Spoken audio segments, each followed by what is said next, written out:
चलिए शुरुआत करते हैं। सबसे पहला क्वेश्चन है, निम्न में से कौन सा मूल अधिकार केवल भारतीय नागरिकों को ही प्राप्त है? इस प्रश्न का आंसर हो जाएगा अनुच्छेद 19 में प्रदत्त मूल अधिकार। प्रश्न है कि निम्न में से कौन सा मूल अधिकार केवल भारतीय नागरिकों को ही प्राप्त है? इस प्रश्न का आंसर हो जाएगा अनुच्छेद 19 में प्रदत्त मूल अधिकार। इसके बाद आगे फैक्ट की बात करें तो इसमें अनुच्छेद 19 की बात करें तो इसमें 6 प्रकार की बात कही गई है। अनुच्छेद 19 के ए में कहा गया है तुम्हें बोलने की आज़ादी है। 19 के बी में कहा गया है कि सभा की आज़ादी है। 19 के सी में कहा गया है संघ बनाने की आज़ादी है। 19 के डी में कहा गया है कि पूरे देश में आने जाने की आज़ादी है। 19 के ई में कहा गया है पूरे देश में बसने या रहने की आज़ादी है। 19 के जी में कहा गया है कोई भी व्यापार एवं जीविका की आज़ादी है। 19 का एफ खत्म कर दिया गया है। इसके बाद अनुच्छेद 15 की बात करें तो आर्टिकल 15 में भी 4 प्रमुख बिंदु है। 15 के 1 में कहा गया है कि राज्य किसी भी नागरिक के साथ जात, धर्म, लिंग, जन्म स्थान और वंश के आधार पर भेदभाव नहीं कर सकता है। 15 के 2 में कहा गया किसी भी भारतीय नागरिक को जात, धर्म, लिंग, जन्म स्थान और वंश के आधार पर दुकानों, होटलों, सार्वजनिक भोजनालयों, यहाँ तक कि थिएटर जो कि सिनेमा घरों में भी, सामाजिक मनोरंजन स्थलों में पर भी, कुओं पर स्नान, घाट, तालाब, सड़क और पब्लिक रेस्टोरेंट्स में भी जाने से नहीं रोका जा सकता। किसके आधार पर? उसके लिंग, जन्म, आधार, वंश के आधार पर। आर्टिकल 15 के 3 में कहा गया है कि वैसे तो देश के सभी नागरिक समान हैं, उनसे भेदभाव नहीं किया जा सकता, लेकिन महिलाओं और बच्चों को इस नियम में अपवाद के रूप में देखा जा सकता है। 15 के 3 के ही मुताबिक अगर महिलाओं और बच्चों के लिए विशेष उपबंध किए जा रहे हैं। आर्टिकल 15 ऐसा करने से नहीं रोक सकता। महिलाओं के संरक्षण या बच्चों के लिए फ्री शिक्षा इसी उपबंध के तहत आते हैं। किसके? 15 के 3 में। 15 के 4 में कहा गया है कि इस अनुच्छेद के नियम 4 के मुताबिक राज्य को सामाजिक और शैक्षिक रूप से पिछड़े तथा SC, ST, OBC के लिए विशेष आबंध बनाने की छूट है। आर्टिकल 16 में कहा गया है कि अनुच्छेद 16 की बात करें तो अनुच्छेद 16 में कहा गया है कि भारतीय संविधान के अनुच्छेद 16 में सार्वजनिक पदों पर अवसर की समानता से संबंधित प्रावधान किए गए हैं। और 16 के 1 में कहा गया है कि राज्य के अधीन किसी भी पद पर नियोजन या नियुक्ति से संबंधित विषयों से सभी नागरिकों के लिए अवसर की समानता होगी। 16 के 2 में कहा गया है कि इसके अनुसार राज्य के अधीन किसी भी धर्म, मूल वंश, जात, लिंग, उद्भव, जन्म स्थान, निवास या इनमें से किसी भी आधार पर न तो कोई नागरिक आपात होंगे और उससे न ही विभेद किया जाएगा। तो फिर हम लोग अगले प्रश्न की बात करें तो ये प्रश्न संख्या 2 जो है वो क्या कह रहा है इसके बारे में चर्चा करते हैं। कह रहा है कि राज्यसभा के सदस्यों का कार्यकाल 4 वर्ष होता है, जबकि हम और आप लोग सभी लोग जानते हैं कि राज्यसभा के सदस्यों का कार्यकाल 6 वर्ष होता है। फिर उसके बाद कहते हैं राज्यसभा सदस्यों के लिए कम से कम 35 वर्ष आयु होना चाहिए। ये गलत है, 35 वर्ष नहीं चाहिए। राज्यसभा के लिए 30 साल और लोकसभा के लिए 25 साल चाहिए। राज्यसभा तीसरा क्वेश्चन है कि राज्यसभा अस्थायी सदन है, लेकिन इसके 1/4 सदस्य प्रति दूसरे वर्ष पद मुक्त हो जाते हैं। ये गलत है, ये गलत है। इसका प्रश्न का कहने का मतलब है कि राज्यसभा अस्थायी सदन है, ठीक बात है, लेकिन इसके 1/3 सदस्य प्रत्येक 2 वर्ष में सेवानिवृत्त हो जाते हैं। तो इसके अनुसार हम लोग का इस प्रश्न का आंसर हो जाएगा, इस प्रश्न का आंसर हम लोग हो जाएगा 4 नंबर, यानी इनमें से सभी के सभी गलत है। इसके बाद एक्स्ट्रा फैक्ट की बात करें तो राज्यसभा का वर्णन अनुच्छेद 80 में किया गया है। राज्यसभा को उच्च सदन, दूसरा सदन, ऊपरी सदन, बुजुर्गों का सदन कहा जाता है। और चलिए आगे कोई प्रश्न की बात करें हम लोग तो तीसरा प्रश्न में कहा जा रहा है कि धन विधेयक को राज्यसभा अधिकतम कितने दिनों तक रोक सकती हैं? धन विधेयक को राज्यसभा कितने दिनों तक रोक सकती हैं? तो ये 14 दिन तक रोक सकती है, 14 दिन तक रोक सकती है। एक्स्ट्रा फैक्ट की बात करें तो धन विधेयक आर्टिकल 110 में किया गया है और संविधान का अनुच्छेद 110 में किसी विधेयक धन विधेयक होने की बहुत शर्तें हैं जो हम आपको बताने जा रहे हैं। पहला शर्त है कि कारारोपण कर के अनुमूलन, परिवर्तन और विनियमन संबंधी प्रावधान। दूसरा शर्त है कि सरकार द्वारा ऋण लेने से संबंधित विनियमन। तीसरा शर्त है भारत की संचित निधि आकस्मिक नीति से धन निकाला या जमा करना। भारत की संचित निधि आकस्मिक निधि से धन निकाला या जमा करना। चौथा शर्त है कि भारत की संचित निधि से धन का विनियोग। पांचवा शर्त है भारत की संचित निधि या लोक लेखा में कोई धन प्राप्त करना। चलिए नेक्स्ट प्रश्न की बात करें, चौथा प्रश्न की बात करें तो इसमें लिखा गया है कि कोई व्यक्ति उच्च न्यायालय का न्यायाधीश नियुक्त होने का पात्र होगा जब वह भारत राज्य क्षेत्र में कम से कम 10 वर्षों तक न्यायिक पद धारण किया हो या लगातार 10 वर्ष तक उच्च न्यायालयों में अधिवक्ता रहा हो। दूसरा शर्त है कि उसकी आयु कम से कम 35 वर्ष। ये देखने से हमको लगता है कि इसमें से पहला जो है वो सही है। पहला ये इसलिए सही है क्योंकि भारत राज्य क्षेत्र में कम से कम 10 वर्षों तक न्यायिक पद धारण किया हो या लगातार 10 वर्ष तक उच्च न्यायालय या न्यायालय में अधिवक्ता रहो तो वो भारत के उच्च न्यायालय का न्यायाधीश नियुक्त होने का पात्र है। और इसके एक्स्ट्रा फैक्ट है कि उच्च न्यायालय का जो अनुच्छेद है वो 214 में राज्य के लिए एक उच्च न्यायालय है ऐसा कहा गया है। तो इस प्रश्न का आंसर हो जाएगा केवल 1। नेक्स्ट प्रश्न की बात करें हम लोग तो वित्तीय आपात उद्घोषणा का अनुमोदन करने वाले संकल्प सदन के दोनों सदनों द्वारा कितने माह के भीतर होना चाहिए। यहाँ देखिए यहाँ पर राष्ट्रीय शासन राष्ट्रपति शासन के बारे में नहीं, राष्ट्रीय आपात राष्ट्रपति शासन के बारे में नहीं कहा रहा है, यहाँ पर वित्तीय आपात की बात कर रहा है। तो यहाँ पर आंसर जो हो जाएगा वो 2 माह हो जाएगा। चलिए आगे बात करते हैं। वित्तीय आपात आर्टिकल 360 में है। वित्तीय आपात की घोषणा करने वाले उद्घोषणा को संसद के दोनों सदनों द्वारा इसके जारी होने की तिथि से 2 महीने के भीतर अनुमोदित किया जाना चाहिए। चलिए नेक्स्ट प्रश्न की बात करें तो भारत में पहली बार केंद्र सरकार के विरुद्ध लोकसभा में अविश्वास प्रस्ताव कब लाया गया। भारत में पहली बार केंद्र सरकार के विरुद्ध लोकसभा में अविश्वास प्रस्ताव कब लाया गया। इस प्रश्न का आंसर हो जाएगा ऑप्शन बी 1963 में। 1963 में। एक्स्ट्रा फैक्ट की बात करें तो लोकसभा आर्टिकल 81 में है। सदस्य के कार्यकाल 5 वर्ष होता है। लोकसभा के सदन बनने के लिए कम से कम 25 साल उम्र होना चाहिए और लोकसभा को निम्न सदन, पहला सदन जनता के सदन कहा जाता है। लोकसभा अस्थायी सदन है, मतलब कि इसे भंग किया जा सकता है। अगला प्रश्न की बात करें तो राज्य के नीति निर्देशक तत्वों के परिवर्तन के लिए किस अनुच्छेद में बंद किया गया है। राज्य के नीति निर्देशक तत्वों के परिवर्तन के लिए किस अनुच्छेद का बंद किया था। अनुच्छेद 37 में, यानी ऑप्शन ए सही है।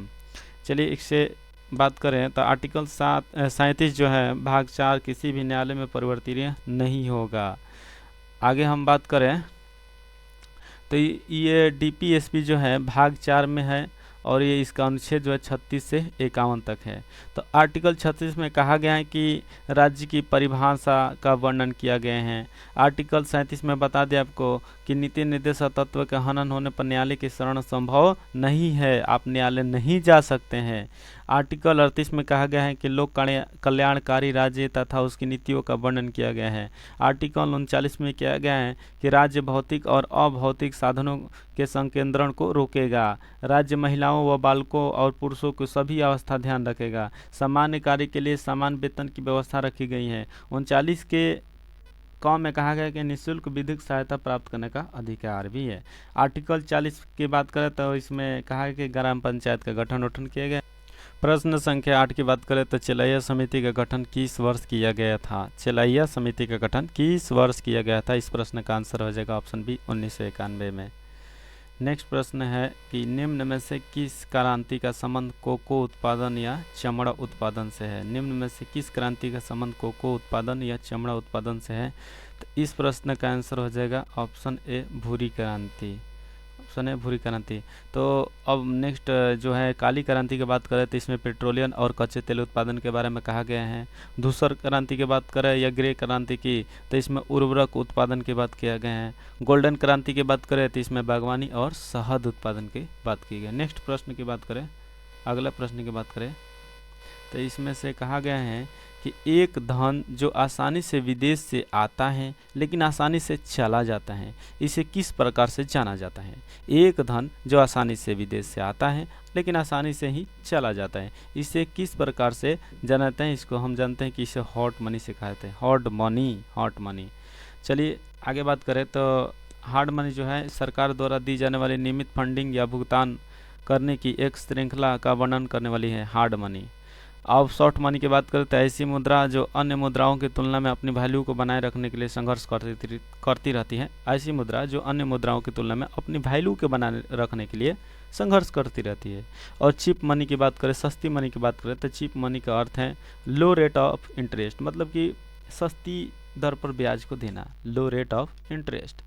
चलिए हम लोग नेक्स्ट प्रश्न की बात करें तो गन्ने का उचित और पारिश्रमिक मूल्य अनुमोदित करता है? कौन करता है? गन्ने का उचित और पारिश्रमिक मूल्य अनुमोदित कौन करता है?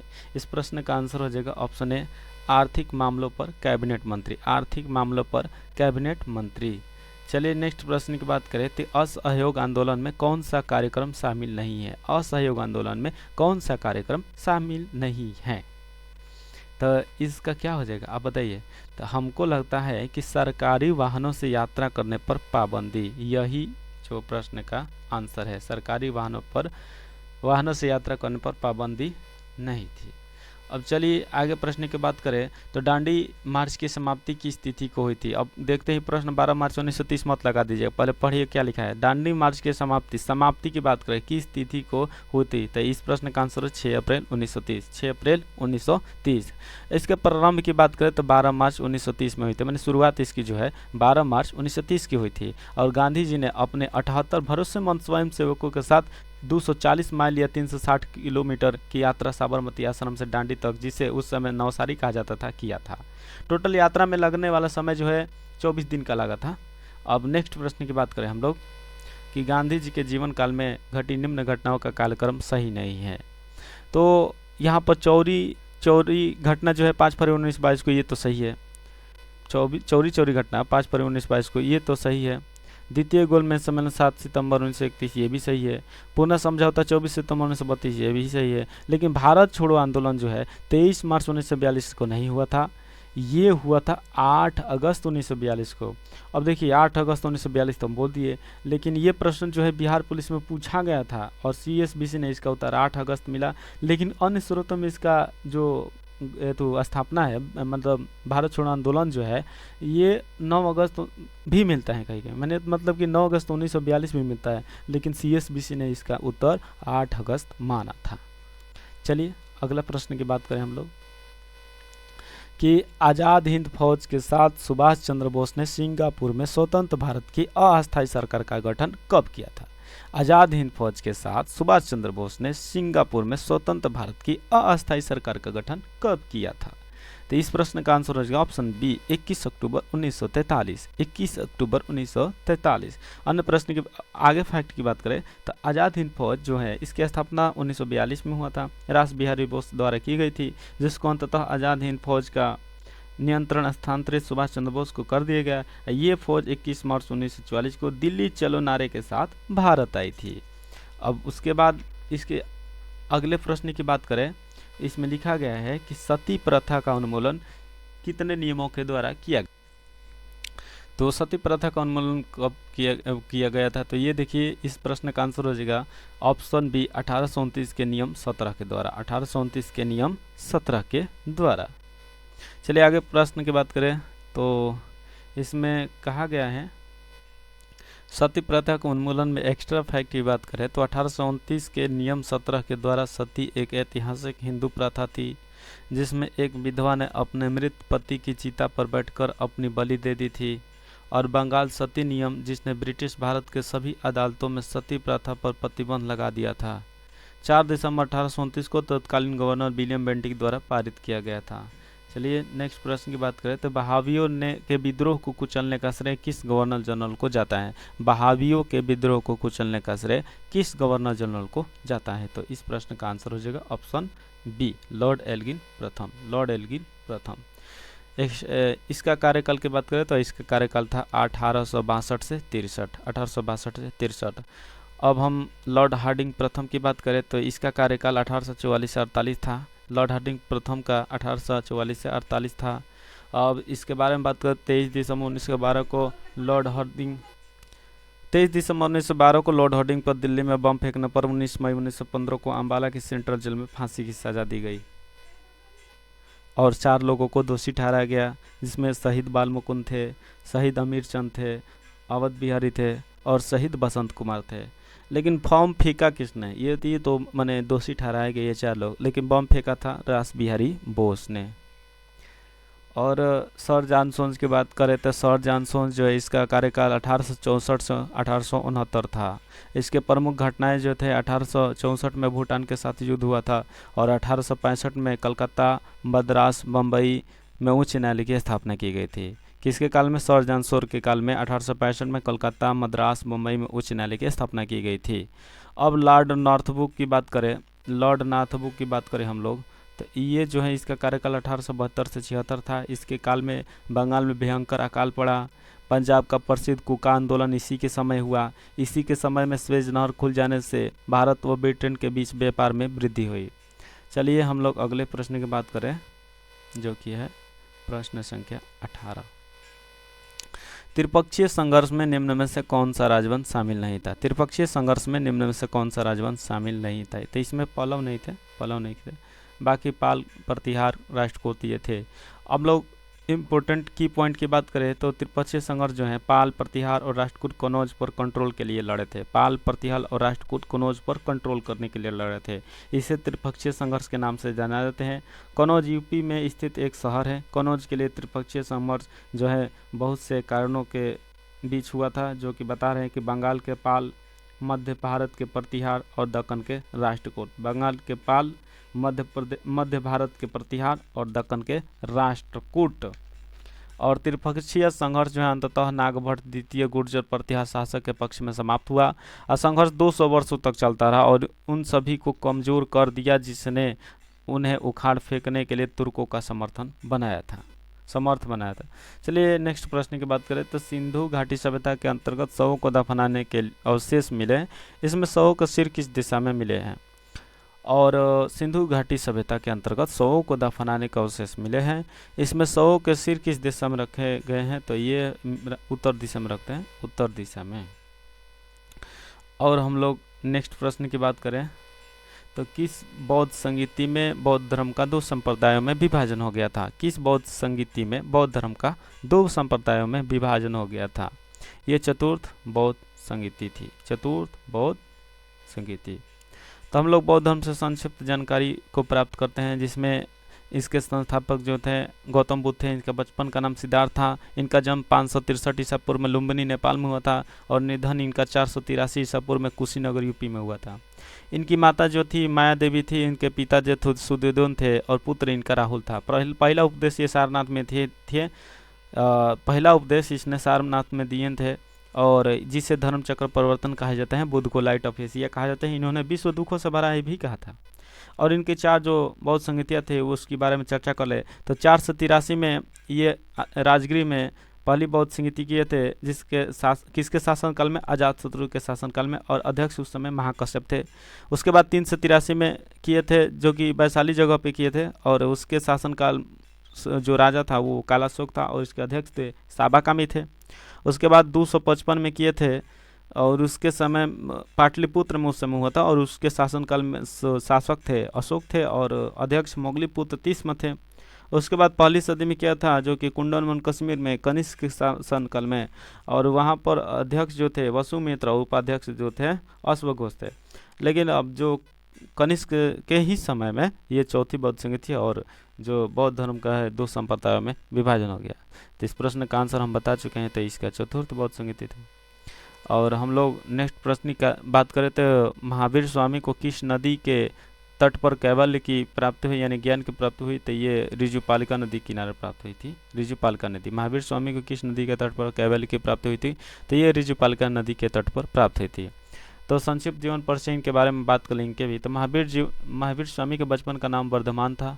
जन्म इनका वैशाली में 540 ईसा पूर्व में हुआ था और ये क्षत्रिय कुंट वैशाली जिला बिहार के थे। और मृत्यु इनका 468 ईस्वी में हुआ था, पावापुरी मगध नालंदा जिला। और इनके पिता का नाम सिद्धार्थ था, माता का नाम त्रिशला था, पत्नी यशोदा थी। ये 24वें तीर्थंकर थे। बस खत्म हो गया। अब आजीवन संप्रदाय के संस्थापक निम्नलिखित में से कौन थे? ये थे मखलीपुत्र थे आजीवन संप्रदाय के संस्थापक। अगले प्रश्न की बात करें तो किस मुगल शासक के शासनकाल को स्थापत्य कला का स्वर्णिम काल कहा जाता है? किस मुगल शासक के शासनकाल को स्थापत्य कला का स्वर्णिम काल कहते हैं? तो ये शाहजहां के काल को कहा जाता है, शाहजहां के काल को। और हम शाहजहां के काल की बात करें तो 1628 से 1658 इनका शासनकाल रहा। और इनका प्रारंभिक नाम खुर्रम था। आगरा में ताजमहल, दिल्ली में लाल किला, आगरा में मोती महल, दिल्ली में जामा मस्जिद इत्यादि स्थापत्य में इनका योगदान है। और अकबर की बात करें तो अकबर का शासन कार्य जो था वो 1556 से 1605 था। इन्होंने जजिया कर 1564 में हटाया। तीर्थ यात्रा कर 1563 में, फतेहपुर सीकरी की स्थापना 1571 में, इबादत खान की स्थापना 1575 में, दीन इलाही धर्म की 1582 में, इलाही संवत की शुरुआत 1583 में, राजधानी लाहौर स्थानांतरित किया 1585 में, गुजरात विजय और 1572 में किया था। गुजरात विजय 1572 में किया और इसकी याद में ही बुलंद दरवाज़ा बनवाया था। चलिए हम लोग जहांगीर के बारे में बात करें तो जहांगीर का शासनकाल 1605 से 1627 रहा। इसके शासनकाल की प्रमुख घटनाएं जो है खुसरो का विद्रोह है, प्लेग का प्रकोप है, मेवाड़ विजय है, बंगाल के विद्रोह का दमन है, कांगड़ा विजय है, किश्तवाड़ विजय है, कंधार विजय है, अहमदनगर विजय है। और जहांगीर ने सबसे इम्पोर्टेंट क्वेश्चन, जहांगीर ने न्याय की जंजीर लगवाई थी, न्याय के लिए जंजीर लगाई थी। जिसको भी न्याय की जरूरत हो वो इसके दरबार में जाता था और जंजीर को लाता, तो इसके जो महल थे वहाँ पर घंटी बजती थी। इसलिए न्याय के लिए सबसे ज़्यादा फेमस जहांगीर था। अब औरंगजेब की बात करें तो औरंगजेब का शासनकाल 1658 से 1707 था। इसकी प्रमुख घटनाएं थी बनारस के पास सूजा की हार और धर्मट की लड़ाई 1658 ईस्वी में, सामूगढ़ की लड़ाई 1658 ईस्वी में और देवराई की लड़ाई 1659 ईस्वी में। नेक्स्ट प्रश्न है कि मुगल काल में मुहतसिब कौन था? मुगल काल में मुहतसिब कौन था? तो ये मुहतसिब जो थे ये कौन थे? आचरण अधिकारी थे, आचरण अधिकारी थे। और हम लोग सेनाधिकारी की बात करें तो सेनाधिकारी को मीर बख्शी कहा जाता था और राजस्व अधिकारी को दीवान कहा जाता था, राजस्व अधिकारी को दीवान कहा जाता है। नेक्स्ट प्रश्न की बात करें तो दीवाने अर्ज किस विभाग से संबंधित है? दीवाने अर्ज किस विभाग से संबंधित है? तो दीवाने अर्ज जो है सैन्य विभाग से संबंधित है, सैन्य विभाग से संबंधित है। अब नेक्स्ट प्रश्न की बात करें, बसावन व दसवंत किस शासक के दरबारी चित्रकार थे? बसावन व दसवंत किस शासक के दरबारी चित्रकार थे? तो ये अकबर के समय थे, बसावन और दसवंत अकबर के समय थे। और जहांगीर के दरबारी चित्रकारों की बात करें तो इसमें उस्ताद मंसूर थे, मुराद थे, मनोहर थे, बिशनदास थे, फारूक बेग थे। कौन कौन थे जहांगीर के समय बढ़िया बढ़िया चित्रकार? तो उस्ताद मंसूर थे, मुराद थे, मनोहर थे, बिशनदास थे, फारूक बेग थे। और हुमायूं के दरबारी चित्रकार की बात करें तो वो अब्दुल सम्मद थे, सैयद अली थे। नेक्स्ट प्रश्न की बात करें तो निम्नलिखित में से कौन सम्मिलित नहीं है? नरोरा जो है उत्तर प्रदेश में सही है। कुंडनकुलम, ये कुंडनकुलम जो है तमिलनाडु में है, ये गलत है, आपका कर्नाटक नहीं हुआ। काकरापार गुजरात में, तारापुर महाराष्ट्र में है। तो कुंडनकुलम जो है तमिलनाडु में है, लेकिन कर्नाटक में भी है एक जिसका नाम है कैगा, कर्नाटक, कैगा नाम है, कैगा परमाणु संयंत्र जो कि कर्नाटक में है। चलिए अब लोग हम कुछ रेखाओं की बात करें तो 38वीं समांतर रेखा किन दो देशों के बीच स्थित है? 38वीं समांतर रेखा किन दो देशों के बीच स्थित है? तो ये स्थित है उत्तरी कोरिया और दक्षिणी कोरिया, उत्तरी कोरिया और दक्षिणी कोरिया। हम लोग उत्तरी वियतनाम और दक्षिणी वियतनाम की बात करें तो ये 40 डिग्री उत्तरी अक्षांश, इस रेखा का नाम क्या है? 40 डिग्री उत्तरी अक्षांश। उत्तरी वियतनाम एवं दक्षिणी वियतनाम में 40 डिग्री उत्तरी अक्षांश रेखा। और जो यूएसए और कनाडा के बीच जो रेखा है वो 49वीं समांतर रेखा है, 49वीं समांतर रेखा है। जर्मनी और फ्रांस के बीच जो रेखा है वो मैग्नेट रेखा है। कौन है? मैग्नेट रेखा। चलिए हम लोग अगले प्रश्न की बात करें तो निम्न में से कौन सा एक अच्छे ईंधन का गुण नहीं है? अच्छे ईंधन के गुण नहीं है। ईंधन का ऊष्मीय मान ऊंचा होने चाहिए जिसकी हाइड्रोजन है, ये तो सही है। जलने पर ज़्यादा से ज़्यादा अवशिष्ट व हानिकारक गैसों का उत्सर्जन, ये तो गलत है। कौन चाहेगा भाई प्रदूषण फैलाए? ये तो गलत है, बिल्कुल गलत है, बी नंबर गलत है। अब आगे प्रश्न है कि ईंधन का प्रज्वलन ताप न तो कम ना ही ज़्यादा, ये तो सही है। चलिए हम लोग अगले प्रश्न की बात करें। नेक्स्ट प्रश्न है, इसमें से कुछ विटामिन है और उसके कारण जो इसको कमी से जो होने वाले रोग हैं उसके बारे में कहा गया है। तो विटामिन B7 जो है उसमें बालों का झड़ना है। विटामिन बी जो है इसकी कमी से पर्णाशी अरक्तता हो जाएगा। विटामिन ई की कमी से बांझपन उत्पन्न हो जाएगा। विटामिन के की कमी से रक्त का थक्का जमने में गड़बड़ हो जाएगा। तो विटामिन B7 के बारे में बात करते तो ये बालों का झड़ना से कंप्लीट हो जाएगा। विटामिन B7 बालों का झड़ना। विटामिन B12 पर्णाशी अरक्तता होना। विटामिन ई जो है बांझपन उत्पन्न होना। और विटामिन के रक्त के थक्का जमने में। तो इस प्रश्न का जो आंसर हो जाएगा आप खुद मिला सकते हैं, देख लीजिए। ए का 3 हो जाएगा, बी का 1 हो जाएगा, सी का 4 हो जाएगा, डी का 2 हो जाए। यानी हमको लगता है इस प्रश्न का आंसर ए सही है, ए सही है। चलिए हम लोग नेक्स्ट प्रश्न की बात करते हैं। तो लिखा है कि तारों के मध्य दूरी ज्ञात करने की इकाई क्या है? तारों के मध्य दूरी इकाई करने तारों के मध्य दूरी इकाई करने की इकाई क्या है, तो ये है गैलेक्टिक इकाई। ऑप्शन सी सही है, गैलेक्टिक इकाई। नेक्स्ट प्रश्न की बात करें तो लिखा है कि निम्नलिखित में से कौन सा रोग पुरुषों की तुलना में महिलाओं में बहुत कम होता है। बहुत कम की बात किया है। निम्नलिखित में से कौन सा रोग पुरुषों की तुलना में महिलाओं में बहुत कम होता है, ये है वर्णांधता। वर्णांधता, कलर ब्लाइंडनेस, कलर ब्लाइंडनेस जिसको वर्णांधता कहते हैं। तो अब हम लोग कुछ एक्स्ट्रा फैक्ट की बात करें तो निकट दृष्टि दोष है, निकट की वस्तुओं का साफ दिखना, दूर की वस्तुओं का स्पष्ट दिखाई न देना। इसके उपचार के लिए होता लेंस का उपयोग होता है। ब्रेन ट्यूमर की बात करें तो ब्रेन ट्यूमर जो है, ब्रेन ट्यूमर को ब्रेन कैंसर भी कहा जाता है। घेघा की बात करें या ग्वाइटर की, तो इसमें आयोडीन की कमी से होने वाला रोग है। चलिए अब नेक्स्ट क्वेश्चन है कि हीमोग्लोबिन लाल रक्त कोशिकाओं के अंदर का एक प्रोटीन है और यह निम्न में से किसका वहन करता है, किसको ढोता है। हीमोग्लोबिन लाल रक्त कोशिकाओं के अंदर का एक प्रोटीन है और यह निम्न में से किसका वहन करता है, यानी किसको ढोता है। किसको ढोएगा भाई, ऑक्सीजन को ढोएगा, जिससे हम लोग सांस लेते हैं, ऑक्सीजन को ढोता है। तो इस प्रश्न का आंसर ऑक्सीजन हो जाएगा।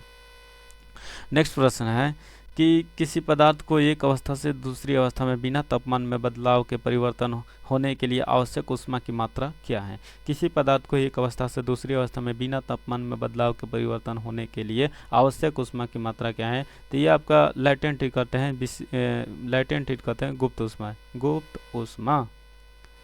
अब हम लोग संवहन की बात करें तो किसी तरल पदार्थ में अणुओं के समग्र हस्तांतरण द्वारा ऊष्मा का लेन देन ही संवहन कहलाता है। अब विशिष्ट ऊष्मा की बात करें तो जब इकाई द्रव्यमान में 1 डिग्री सेंटीग्रेड ताप बढ़ाने के लिए ऊष्मा दी जाती है तो जितनी ऊष्मा दी जाती है उसे विशिष्ट ऊष्मा कहा जाता है। विशिष्ट ऊष्मा की बात करें तो जब इकाई द्रव्यमान में 1 डिग्री सेंटीग्रेड ताप बढ़ाने के लिए ऊष्मा दी जाती है तो जितनी ऊष्मा दी जाती है उसे ही तो कहा जाता है विशिष्ट ऊष्मा। अब विकिरण की बात करें तो ऊर्जा का यह एक रूप है जो तरंगों के रूप में उत्सर्जित होता है। इसके चलते त्वचा कैंसर हो जाता है यदि हमारा ओजोन लेयर पिघल जाता है। यदि हमारा ओजोन लेयर पिघल जाए तो हम लोगों को त्वचा कैंसर की समस्या हो सकती है। किसके कारण, वो भी विकिरण के कारण। नेक्स्ट प्रश्न की बात करें तो इसमें लिखा गया है, नेक्स्ट प्रश्न है कि निम्नलिखित कोशिका अंगों में से किसमें न्यूक्लिक अम्ल नहीं पाया जाता है। निम्नलिखित कोशिका अंगों में से किसमें न्यूक्लिक अम्ल नहीं पाया जाता है। इस प्रश्न का आंसर हो जाएगा जीवद्रव्य, जिसको प्रोटोप्लाज्म भी कहते हैं। तो ये बात है कि हम लोग इसके बारे में बात करें तो जीवद्रव्य जैसे कोशिका के जीवन को भौतिक आधार भी कहा जाता है। राइबोसोम की बात करें तो ये प्रोटीन फैक्ट्री कहा जाता है। खुरदरी अंतरप्रदावी जालिका के ऊपर पाया जाता है ये राइबोसोम। नेक्स्ट प्रश्न है, निम्न में से कौन सा विटामिन ए का स्रोत अच्छा स्रोत नहीं है। अच्छा, तो ये है जो जंतुओं के यकृत एवं गुर्दे। जंतुओं के यकृत एवं गुर्दे जो है विटामिन ए का स्रोत अच्छा स्रोत नहीं है। चलिए मिलान करते हैं नेक्स्ट क्वेश्चन में। प्रतिरोध का अस्थायी मात्रक क्या है, तो ये है ओम भैया, ओम भैया है। विद्युत प्रवाह का यानी विद्युत धारा जो है ये एम्पियर हो जाएगा और बल का सबको पता है न्यूटन भैया है और पावर यानी शक्ति का जो है वो वाट हो जाएगा। तो आप इसको मिला सकते हैं अपने हिसाब से। तो इसका हमको लगता है कि 1 का 4, 2 का 1, सी यानी 3 का 2 हो जाएगा और 4 का 3 हो जाएगा। यानी ऑप्शन जो है इसका ऑप्शन जो है ऑप्शन 2 सही है। नेक्स्ट प्रश्न की बात करें तो धातुओं में सबसे कम घनत्व वाला तत्व कौन है। धातुओं में सबसे कम घनत्व वाला तत्व कौन है, तो ये आपका कौन है, लिथियम। इसकी परमाणु संख्या 3 होती है। और सोडियम की परमाणु संख्या की बात करें तो सोडियम की 11 होती हैं और कॉपर की 29 होती है। और हाइड्राग्राम जिसको हम लोग पारा भी कहते हैं, पारा का 80 होता है। एटॉमिक नंबर पारा कितना होता है, 80 होता है। नेक्स्ट प्रश्न है कि प्राकृतिक रबर के बारे में निम्न में से कौन सा कथन सही है। प्राकृतिक रबर के बारे में निम्न में से कौन सा कथन सही है, तो इस प्रश्न का आंसर हो जाएगा ऑप्शन है, यह एक प्राकृतिक बहुलक है और इसमें लोचदार गुण होते हैं। यह एक प्राकृतिक बहुलक है और इसमें लोचदार गुण होते हैं। नेक्स्ट प्रश्न है कि किसी तत्व का रासायनिक गुण निम्न में से कौन तय करता है। किसी तत्व का रासायनिक गुण निम्न में से कौन तय करता है, तो इस प्रश्न का आंसर हो जाएगा ऑप्शन सी, इलेक्ट्रॉनों की संख्या। इलेक्ट्रॉनों की संख्या। नेक्स्ट प्रश्न है कि देवप्रयाग किन दो नदियों के संगम पर स्थित है? देवप्रयाग किन दो नदियों के संगम पर स्थित है?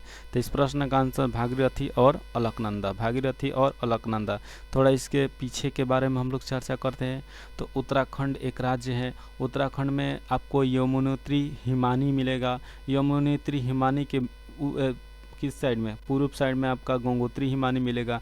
गंगोत्री हिमानी के पूर्व साइड में आपका केदारनाथ हिमानी मिलेगा। केदारनाथ हिमानी के उत्तर पूर्व साइड में देखिएगा तो बद्रीनाथ हिमानी मिलेगा। अब बद्रीनाथ हिमानी के पूर्व साइड में देखिएगा तो संतोपत हिमानी मिलेगा। तो वही संतोपत हिमानी से भागीरथी निकलती है, सॉरी अलकनंदा नदी निकलती है। कहाँ? संतोपत हिमानी से अलकनंदा नदी निकलती है और गंगोत्री हिमानी से आपका भागीरथी निकलती है और इन दोनों के संगम से देवप्रयाग का निर्माण होता है। तो अब एक प्रयाग आ गया तो हम लोग 4 और प्रयाग देख लेते हैं तो पंचप्रयाग पूरा हो जाएगा। तो इसमें हम लोग देखते हैं कि जब अलकनंदा नदी मंदाकिनी से मिलती है तो किसका निर्माण होता है? तो ये होता है रुद्रप्रयाग का निर्माण। किसका होता है? रुद्रप्रयाग का निर्माण। अलकनंदा नदी जब पिंडार नदी से मिलती है तो कर्णप्रयाग का निर्माण होता है। अलकनंदा नदी जब पिंडार नदी से मिलती है तो कर्णप्रयाग का निर्माण होता है। अलकनंदा नदी जब नंदाकिनी नदी से मिलती है तो नंदप्रयाग का निर्माण होता है। अलकनंदा नदी जब नंदाकिनी नदी से मिलती है तो नंदप्रयाग का निर्माण होता है। अलकनंदा नदी जब धौली गंगा से मिलती है तो विष्णुप्रयाग का निर्माण होता है। अलकनंदा नदी जब धौली गंगा से मिलती है तो विष्णुप्रयाग का निर्माण होता है। अब तो कौन प्रयाग छूटत नहीं है। नेक्स्ट प्रश्न बात करते हैं लोग। निम्नलिखित में से किस राज्य से कर्क रेखा बीचों बीच गुजरती है? निम्नलिखित में से किस राज्य से कर्क रेखा बीचों बीच गुजरती है? तो ये मध्य प्रदेश से होकर गुजरती है।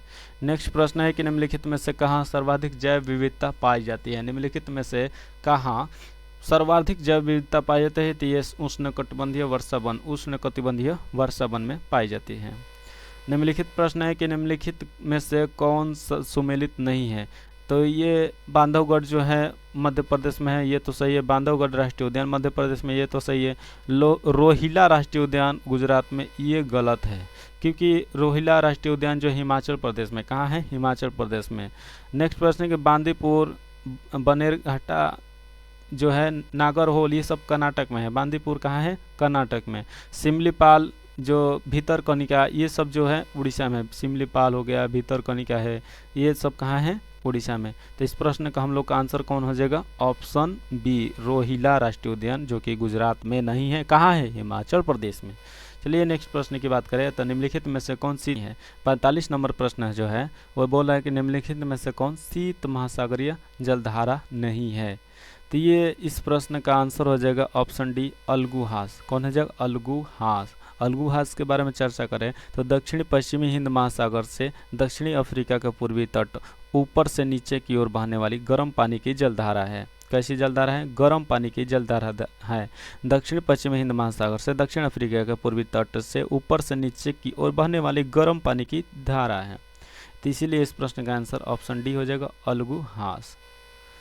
नेक्स्ट क्वेश्चन है कि निम्नलिखित में से किस नदी को दक्षिण भारत की गंगा कहा जाता है? निम्नलिखित में से किस नदी को दक्षिण भारत की गंगा कहा जाता है? ये कावेरी नदी को कहा जाता है। कावेरी नदी की लंबाई की बात करें तो इसकी लंबाई 800 किलोमीटर है और ये ब्रह्मगिरी से निकलती है।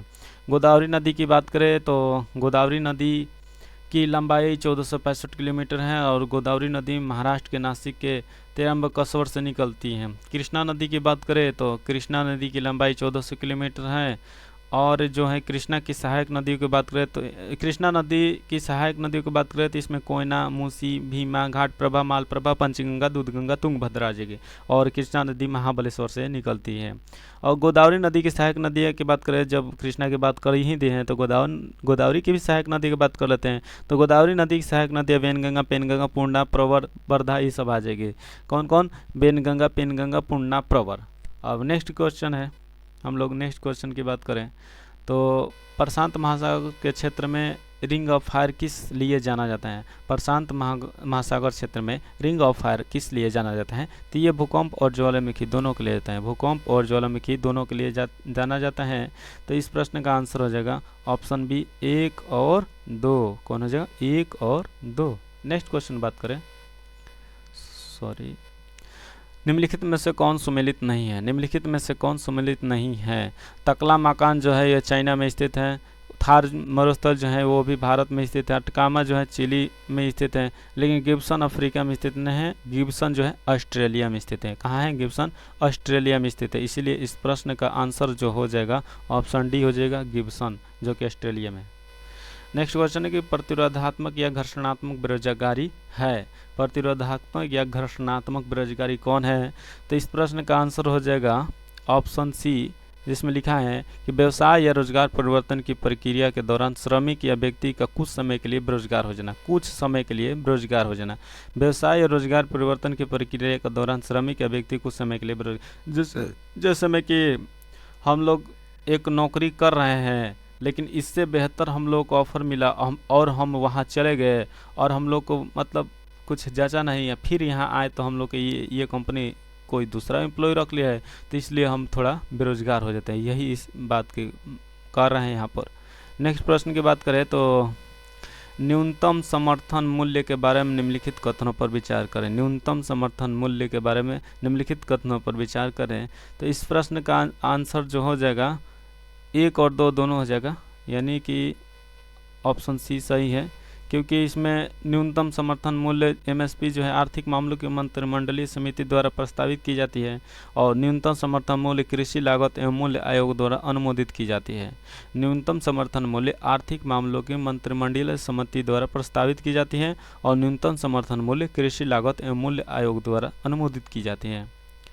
तो चलिए आज का हम लोग का सेशन समाप्त हुआ। जय हिंद, जय भारत।